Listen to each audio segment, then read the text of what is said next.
Ce mercredi 3 janvier dans cet avou sur France 5, Anne-Elisabeth Lemoine, qui recevait notamment Léa Salamé, a affirmé être victime de sexisme dans son émission, et très régulièrement.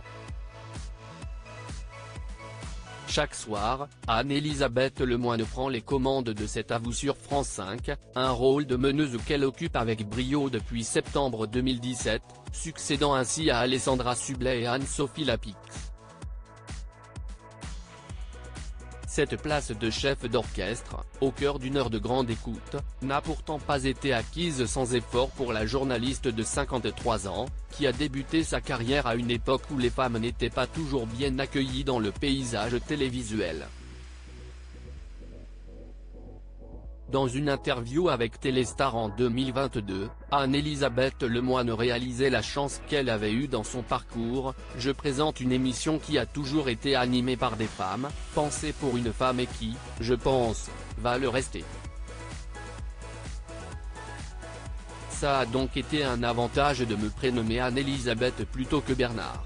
J'ai la chance de travailler à une époque où France Télévisions et Delphine Ernotte, la présidente du groupe, ont décidé de mettre des femmes à l'antenne, le timing a été hyper favorable. »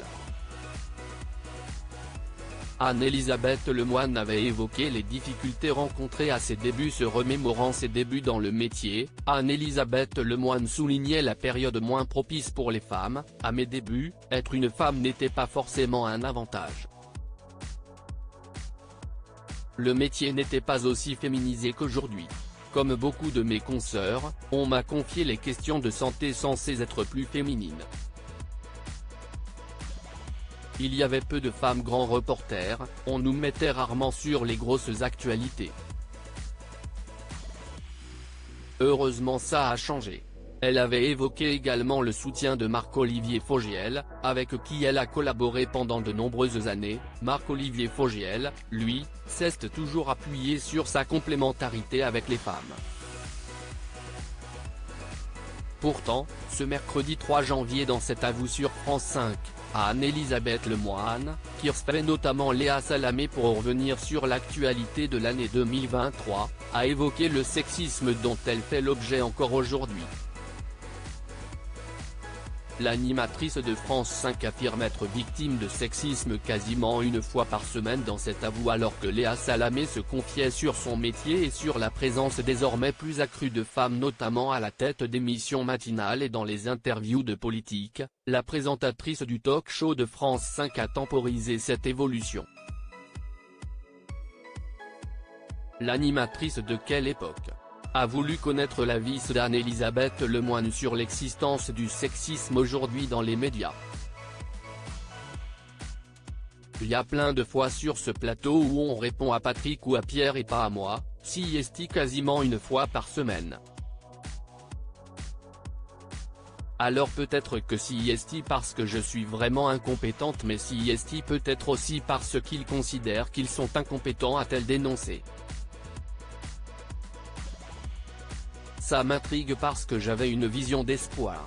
Moi je l'ai beaucoup ressenti il y a 7-8 ans quand je présentais avec David Pujada, où j'avais l'impression que je posais la question et il répondait à David, j'étais le pot de fleurs à côté. Moi j'ai beaucoup fait de coprésentation, mais j'ai pas l'impression le matin avec Nicolas Demorand, qu'on le regarde plus que moi. J'ai le sentiment que de plus en plus la place des femmes dans les médias, on a vu une évolution. Vous présentez un talk-show, il n'y avait pas avant de femmes, a noté Léa Salamé. Yen a toujours pas en quotidien, je suis toujours la seule, a tenu à préciser Anne-Elisabeth Lemoine.